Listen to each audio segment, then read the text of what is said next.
أعوذ बिल्लाहि मिनश शैतानिर रजीम। पनाह मांगता हूं मैं अल्लाह की शैतान मरदूत से।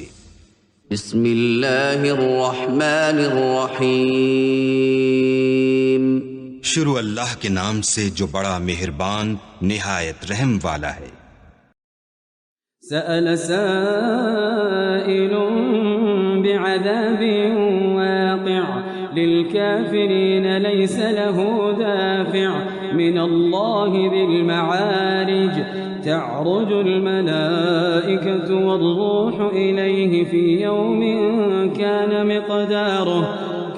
مقداره 50,000 سنة فاصبر صبرا جميلا إنهم يرونه بعيدا ونراه قريبا يوم تكون السماء كالمهل وتكون الجبال كالعهن ولا يسأل حميم حميما يبصرونهم يود المجرم لو يفتدي من عذاب يومئذ ببنيه وصاحبته وأخيه وفصيلته التي تؤويه ومن في الأرض جميعا ثم ينجيه كلا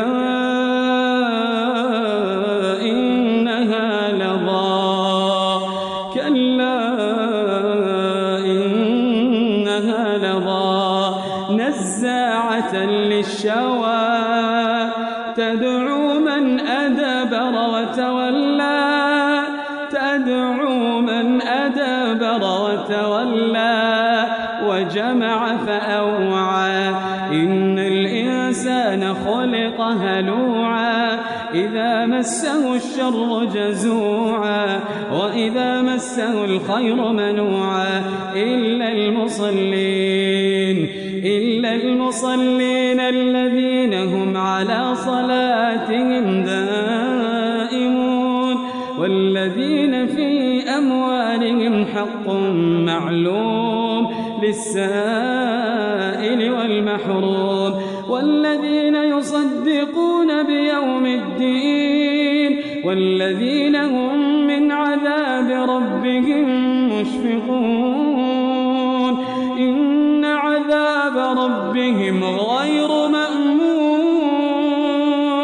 والذين هم لفروجهم حافظون إلا على أزواجهم أو ما ملكت أيمانهم فإنهم غير ملومين فمن ابتغى وراء ذلك فأولئك هم العادون والذين هم لأماناتهم وعهدهم راعون والذين هم بشهاداتهم قائمون والذين هم على صلاتهم يحافظون أولئك في جنات مكرمون। शुरू अल्लाह का नाम लेकर जो बड़ा मेहरबान निहायत रहम वाला है।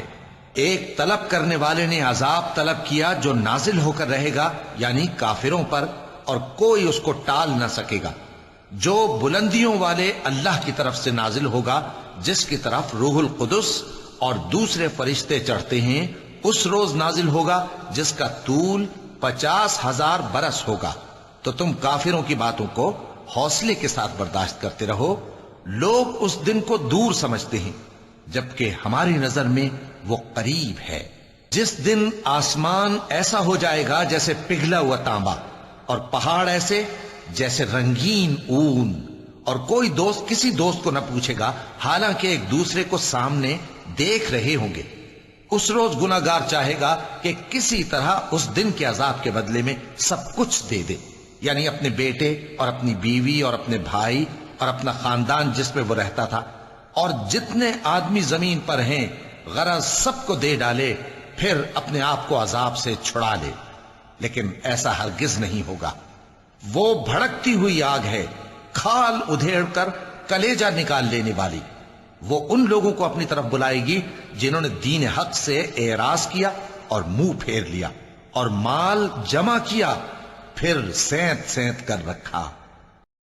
کچھ شک نہیں کہ انسان کم حوصلہ پیدا ہوا ہے، جب اسے تکلیف پہنچتی ہے تو گھبرا اٹھتا ہے، اور جب ملتا ہے اس کو مال تو بخیل بن جاتا ہے۔ مگر نماز ادا کرنے والے جو نماز کا التزام رکھتے اور ہمیشہ پڑھتے ہیں، اور جن کے مال میں حصہ مقرر ہے، یعنی مانگنے والے کا اور نہ مانگنے والے کا، اور جو روز جزا کو سچ سمجھتے ہیں، اور جو اپنے پروردگار کے عذاب سے خوف رکھتے ہیں، بے شک ان کے پروردگار کا عذاب ہے ہی ایسا کہ اس سے بے خوف نہ ہوا جائے۔ اور جو اپنی شرمگاہوں کی حفاظت کرتے ہیں مگر اپنی بیویوں یا باندیوں سے کہ ان کے پاس جانے میں انہیں کچھ ملامت نہیں، اور جو لوگ ان کے سوا اور طریقے ڈھونڈیں تو وہ حد سے نکل جانے والے ہیں، اور جو اپنی امانتوں اور اپنے عہد و پیمان کا پاس کرتے ہیں، اور جو اپنی گواہیوں پر قائم رہتے ہیں، اور جو اپنی نماز کی پابندی کرتے ہیں، یہی لوگ جنتوں میں عزت و اکرام سے ہوں گے۔ فما للذين كفروا قبلك مهطعين عن اليمين وعن الشمال عزين أيطمع كل امرئ منهم أن يدخل جنة نعيم كلا إنا خلقناهم مما يعلمون فلا أقسم برب المشارق والمغارب إنا لقادرون على أن نبدل خيرا منهم وما نحن بمسبوقين فذرهم يخوضوا ويلعبوا حتى يلاقوا يومهم الذي يوعدون فذرهم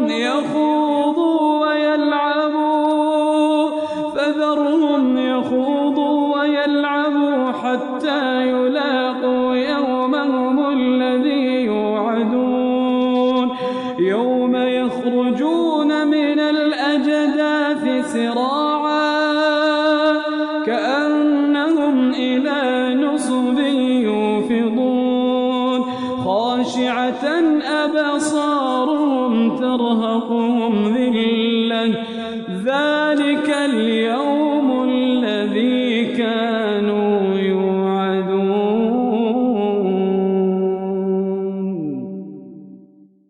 تو اے نبی، ان کافروں کو کیا ہوا ہے کہ تمہاری طرف دوڑے چلے آتے ہیں، دائیں اور بائیں سے گروہ گروہ ہو کر جمع ہوتے جاتے ہیں؟ کیا ان میں سے ہر شخص یہ امید رکھتا ہے کہ نعمت کے باغ میں داخل کیا جائے گا؟ ہرگز نہیں۔ ہم نے ان کو اس چیز سے پیدا کیا ہے جسے یہ جانتے ہیں۔ پس مشرقوں اور مغربوں کے مالک کی قسم کہ ہم طاقت رکھتے ہیں، یعنی اس بات پر کہ ان سے بہتر لوگ بدل لائیں، اور ہم عاجز نہیں ہیں۔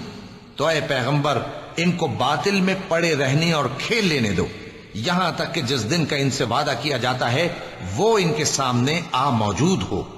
اس دن یہ قبروں سے نکل کر اس طرح دوڑیں گے جیسے کسی مقابلے کے نشان کی طرف دوڑے جا رہے ہوں۔ ان کی آنکھیں جھک رہی ہوں گی اور ذلت ان پر چھا رہی ہوگی۔ یہی وہ دن ہے جس کا ان سے وعدہ کیا جاتا تھا۔ صدق اللہ العظیم۔